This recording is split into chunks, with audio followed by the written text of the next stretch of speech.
Hi, my name is Joshua Ajita. And I'm Sarah Soul Ajita. Today we're going to be talking about Storyworld weaving. Okay, say that 10 times really fast. Storyworld weaving. Storyworld weaving. Storyworld weaving. Storyworld weaving. Storyworld weaving.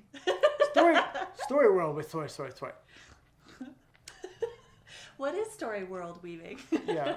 So it's a way of creating a story world for a brand so that a brand's message, products, whatever it is that the brand wants to share can be delivered in a more effective way through a transformational story world. Mm-hmm. And we have a story rating system, which is called Lucid, that rates stories at 5 different levels. 5 different levels of storytelling effectiveness. Mm-hmm. And so a truly transformational story is rated at level 4 or 5. And so for us to create a story world for a brand, we always have a minimum of level 4, so that the story world itself, the storytelling, is so useful and effective, it becomes a product in and of itself. Mm-hmm. And I'll just jump in here because this is Joshua's unique genius. Like, you've been able to create a system that when you walk people through the system, you are ensuring that they will create a story world level 4 or 5. Mm-hmm. Yeah. Yeah, because there's all kinds of stories out there, and most stories are at level 2. Mm-hmm. You know, there's very basic unconscious stories at level 1. Level 2 stories have some awareness of their unconscious, but they don't try to resolve it. So I would jump in that a lot of advertising also for a lot of different products and brands hits at that level 2 level also. Yeah, where you get a consumer who might be inspired to make an immediate buy or participate in some way, but then they're left with this feeling of emptiness and meaninglessness. Yeah. And like, why did I even do that? Right. Yeah. Right.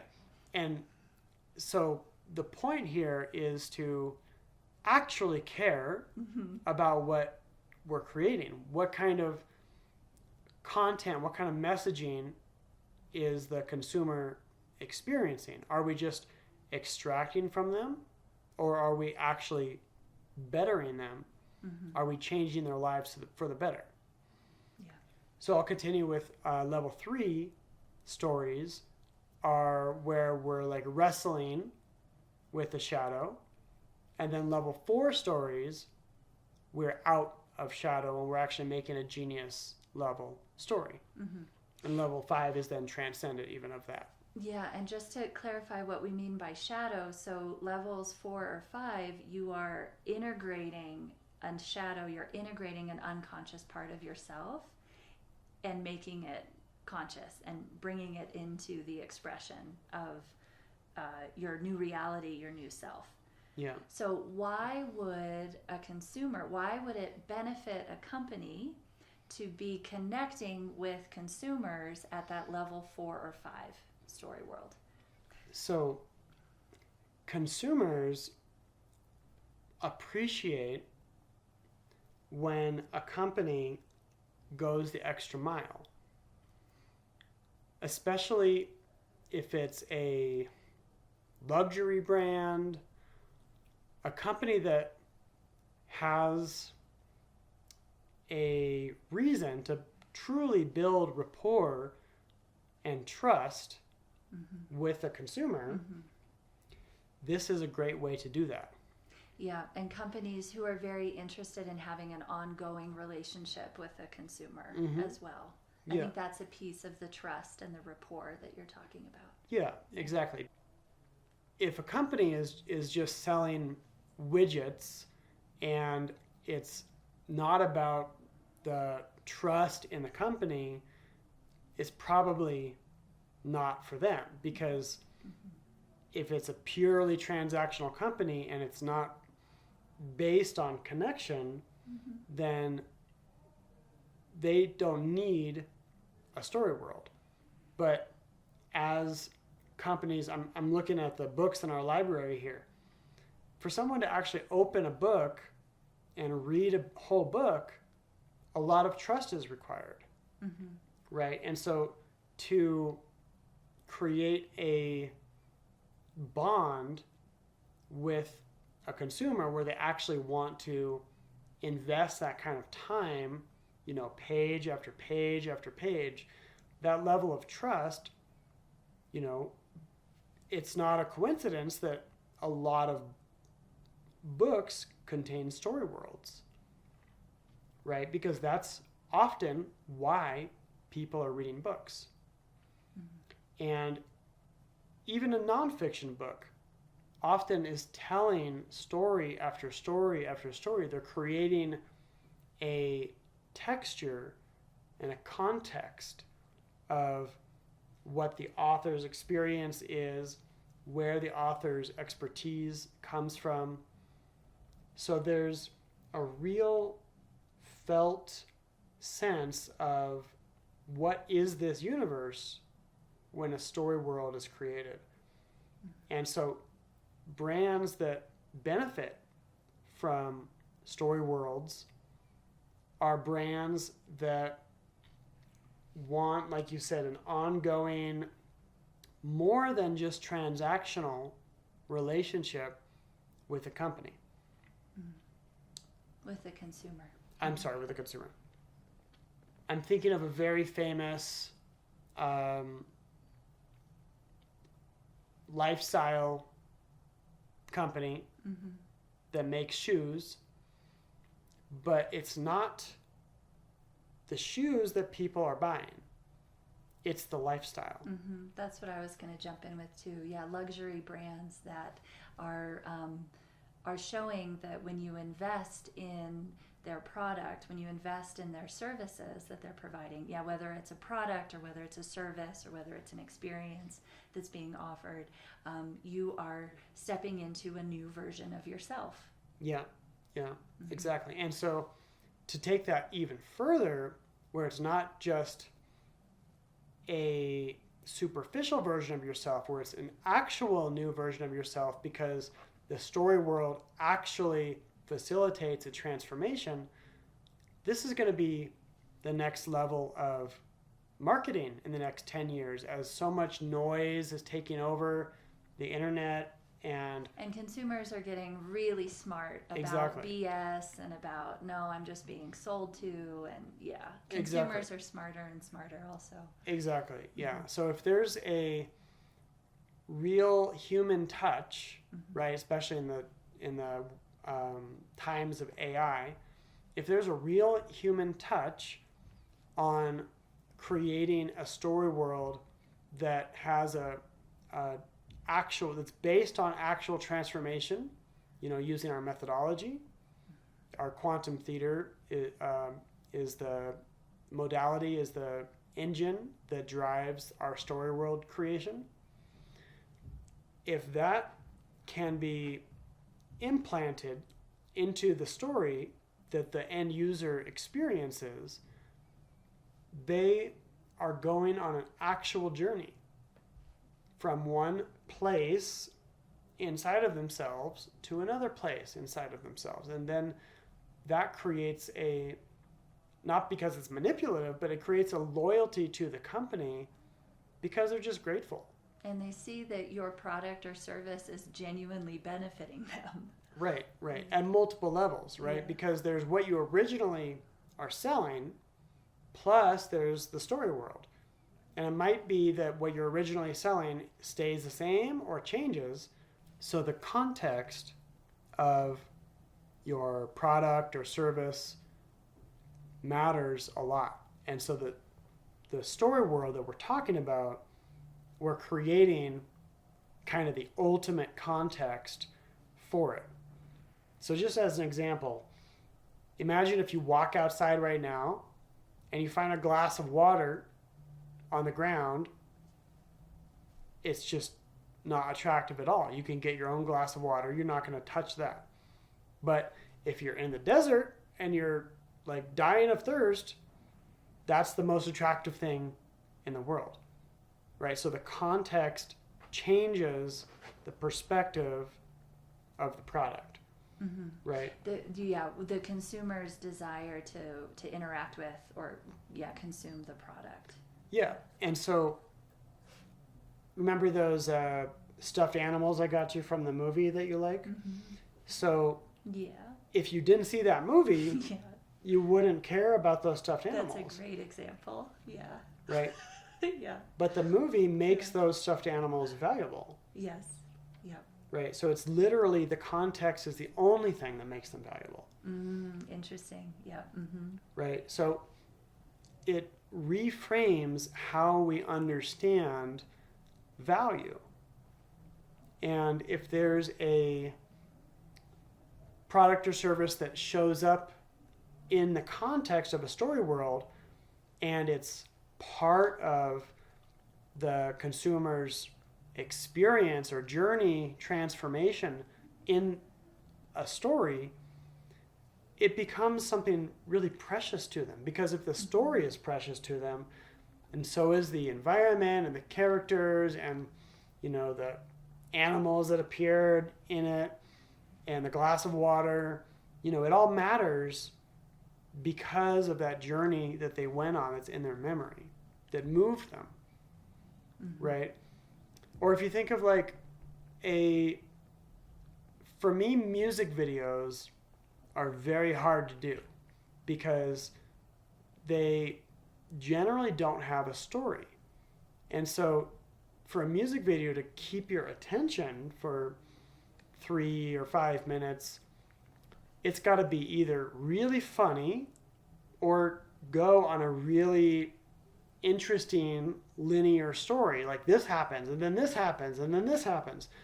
But one of those music videos that just kind of shows the same scene over and over, it gets old after a while, right? And that's how a lot of companies are presenting their goods, is just like, it's beautiful, beautiful context, but beautiful is not enough, right? There's plenty of beautiful people out there, but I love you because of the context of who you are, right? And you're beautiful, but that's not the whole point. Yeah, I didn't mean to say it. No, I know. I knew you'd bring it back around. Yeah. And like Billy. Yeah. I think that was a fantastic introduction to the reason why Storyworld weaving is so important. Can you just take a little time explaining the actual process in creating the Storyworld, the weaving process? Yeah. So for some people, the first step is step 0, which is the market analysis and a couple of quantum theater experiences to kind of get the ball rolling, get you familiar with quantum theater, see how we work, be able to start digesting some of your ideas and materials so that we can start fleshing out your story world. And then once that is completed, the step 1 is creating what we call the Storyworld Bible. And this is a really important, essential step, because if you think of like, you think it's okay to talk about Star Wars? Yeah. Universally, yeah. Yeah. So Star Wars... Universally known, I mean. Yeah, yeah. So if you imagine like the Storyworld Bible for Star Wars would say, okay, there's this race of Wookiee beings that are covered in hair, and there's this race of Ewoks that they're also covered in hair, but they live on a different planet. And there's this guy Han Solo. He's also covered in hair, but not as much. Not as much. And he's got a gun, and he's like very rebellious, and and like a loner. And then there's like this royal family, right? So it's like the overall structure. There's the Force, certain people, the Jedi Order are like priests that are ordained in this magical force. And, the planet is laid out, or the solar system or galaxy is laid out like this, and all these planets are like this. And there's like the light side and the dark side. And so everything I just said, none of that is story. That's all Storyworld, right? This is laying out the map, literally the map of their galaxy. Mm-hmm. And it's like, by knowing all the possibilities, you create the story that weaves them all together. But if you don't know the possibilities, you can't create the story, mm-hmm. right? If Han Solo goes to the alien bar and he has like a gunfight with an alien there, where does the alien come from? Are there any other aliens that appear that are of that same race? What language do they speak, right? And if Han Solo owes money to a different kind of alien, what race is that? And where do they live and where might they run into each other, right? So you have to establish all of the rules of the universe before you actually write the stories. So that's step one, is establishing the Storyworld Bible. And then step two is the actual screenplay. So whether this turns into episodes or a feature film or a video game, lots of things can have that Storyworld apply to their story. Lots of things have stories. Mm-hmm. So it's flexible. Also short form videos, commercials, mm-hmm. like we can work with any particular length of story as well. Is that right? Yeah, that's right. And the benefit of creating a story world for a commercial is then you can create another commercial that ties into it. Mm-hmm. And you can create another commercial that ties into it. And there's two kinds of episodes. There's episodics and there's serials. So an episodic would be like Seinfeld, where you can watch one episode and you get it. You don't have to watch any other episodes. It's standalone, episodic.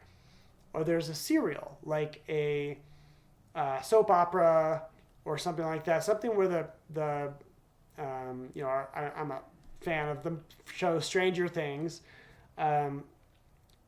because it's interesting because you want to see what's going to happen next, right? In an episodic, it's just about those 20 minutes or just about that hour, and then it's standalone. In a serial, it builds upon itself. So you can have commercials that are episodics or serials.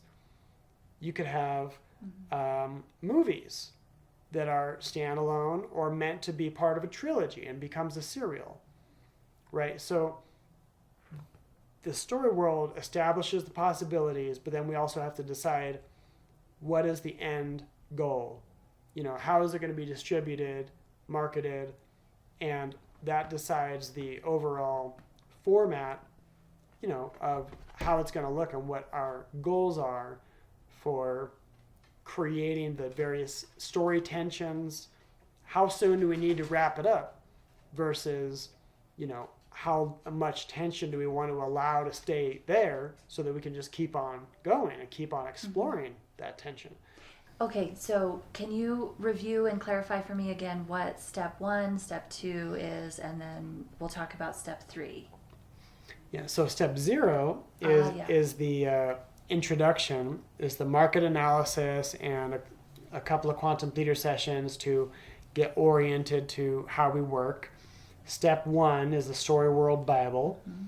Step 2 is actually writing the scripts, screenplays. Step 3 is actually creating the content, whether it's producing the content. Yeah, whether mm-hmm. it's live action or animation or a hybrid of both. Mm-hmm. Yeah.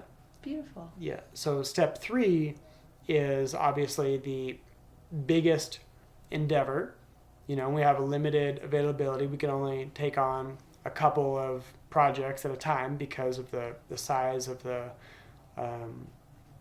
making a live action especially is very labor intensive. And so by actually making this content, we have our art director designing characters. We have sound designer. We have all these different pieces to make the content actually really sing. This is my formal training is as a filmmaker, and so this is where we actually get to make the rubber hit the road. Mm-hmm. Awesome. Yeah. And then that's it. Is there step 4? Well, the step 4 is we call it depth branding. Yeah, that's an add-on. That's an additional service. Yeah, it's an additional service, and it's where websites can be created and logos and all this kind of stuff, and it's making sure that the way your project is represented is accurate and worthy of all of the love that we put into the project to actually get it made. Mm-hmm.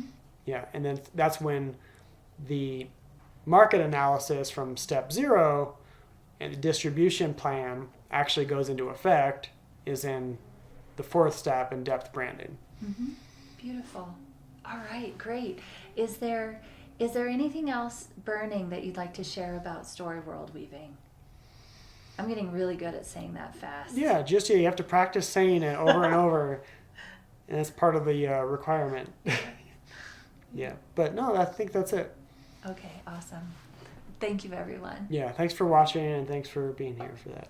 All right, bye.